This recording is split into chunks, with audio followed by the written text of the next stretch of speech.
तो ये लोग हमारे एजेंट बनेंगे। कैसे बनेंगे? सिंपल सी बात है, 4-5 करोड़ रुपए का बजट है।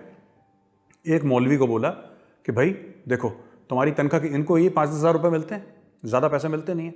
उनसे बोलना, देखो मौलवी साहब, SUV आपको देंगे, एप्पल का मोबाइल फ़ोन आपके पास होगा, मकान आपको देंगे, ठीक है। सोशल मीडिया टीम आपकी बैठेगी दुबई में, राइट, और हर महीने आपको 2 लाख रुपए फिक्स आपके दुबई से आते रहेंगे आपके पास, या मॉरिशस से, केमन आइलैंड से, कहीं से 2-2 लाख रुपए हर महीने आपके पास तनख्वाह आपकी आती रहेगी। और आपकी हर चीज़ का, आपके परिवार का, खानदान का, सब कुछ, we will take care of everything. आप बरेलवी हैं, आपका काम है हर हफ्ते एक वीडियो निकालना जिसमें आप देवबंदियों को गाली देंगे। देवबंदियों को गाली कैसे? इस तरीके से कि आप बोलेंगे वो गैर इस्लामी हैं। आपका यही काम है। ऐसे आप 15-20 मौलवी एक साथ आप बरेलवी इकट्ठा करिए, पाकिस्तान के अलग अलग जगह।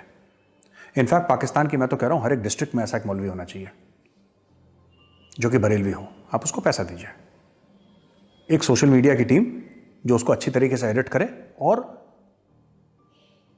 रिलीजियस टेक्स्ट्स का हवाला देते हुए, क्योंकि यही पाकिस्तानी करते आए हैं। जबकि कुरान शरीफ ये नहीं कहता कि शिया कौन है, सुन्नी कौन है, ये नहीं कहता कि बरेलवी कौन है, देवबंदी कौन है, अहले हदीस कौन है, सेवनर कौन है, 12वर कौन है, ये कुछ नहीं कहता। वो तो कहता है कि तुम मोमिन हो। लेकिन उसमें गंद किसने डाली? मौलवियों ने डाली ना गंद उसमें। आम मुसलमानों ने तो नहीं डाली, मौलवियों ने गंद डाली। पाकिस्तानी मौलवियों ने जो गंद डाली है अपनी खुद की रिलीजियस टीचिंग्स में, हम तो यही कह रहे हैं कि उसका और फायदा उठाओ।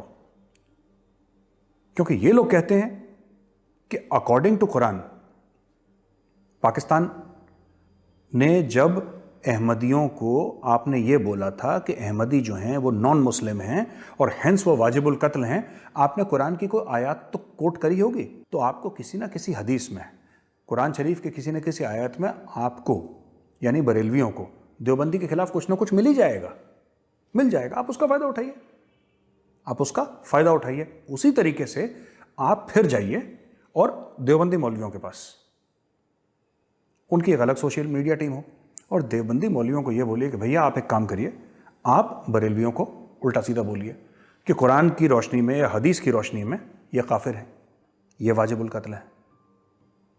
6 महीने के अंदर पाकिस्तान में अर्थक्वेक आ जाएगा,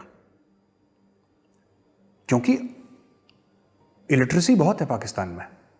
मैं गरीबी की बात नहीं कर रहा, गरीबी हिंदुस्तान में भी है, कई ऐसे मुल्क हैं जहां पे गरीबी बहुत है। पाकिस्तान में जहालत बहुत है, क्योंकि जब लोग जाहिल होते हैं, जब उनके पास नॉलेज नहीं है, वहां पे साइंस अब उस लेवल की नहीं पढ़ाई जाती एक ज़माने में, जबकि उनके पास नोबेल प्राइज़ विनर है साइंटिस्ट, उसको तो खैर अहमदी करके उसको गायब भी कर दिया इन लोगों ने।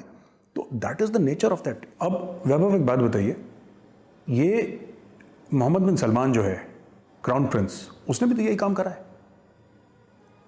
देखिए जनरल फैज़ जो हैं ISI चीफ, उनको एक बार नहीं मिले वो, जनरल कमर जावेद बाजवा को एक बार नहीं मिले, लेकिन एक प्लेन भेजा और बोला कि जितने भी मौलवी हजरात हैं सब पहुंच जाइए सऊदी अरेबिया। देखो वाइंड एंड डाइंड, और ताहिर अशरफी साहब, और शाम का वक्त हो रहा है, रिकॉर्डिंग चल रही, तो ताहिर अशरफी साहब आपके शौक से हम वाकिफ़ हैं, हमारे हाथ में तो पानी का गिलास है, आपके हाथ में जाम होगा पक्का, क्योंकि हम टीवी पे देख चुके हैं आप शराब पीने के बहुत आपको शौक है। चीयर्स हम आपको यहीं से, इंडिया से चीयर्स कहते हैं आपको, उत्तर प्रदेश से मौलाना साहब वहाँ पे चीयर्स कर रहे होंगे।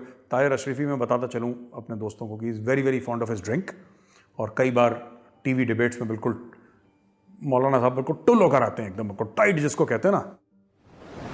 अस्सलाम वालेकुम। अगर आप मुझे सुन सकते हैं, क्योंकि मैं आपको बड़ा थोड़ा सुन सकता हूँ जी।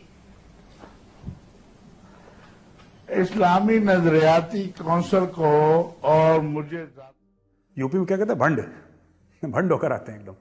तो इनको लेकर गए, तो ये उन्होंने जो सुन्नीज हैं उनको अट्रैक्ट करा, जो शिया मौलवी हैं उनको ईरान लेकर जाता है ना, ईरान लेकर जाता है, ईरान फैसिलिटेट करता है, आप आइए मिलिए वहां पे। तो आप ये देखिए कि ऑलरेडी एक फ्रेमवर्क है। ये फ्रेमवर्क किसी यहूदी ने नहीं बनाया, ये हिंदू ने नहीं बनाया, किसी ईसाई ने नहीं बनाया, ये फ्रेमवर्क कुरान शरीफ में भी नहीं है।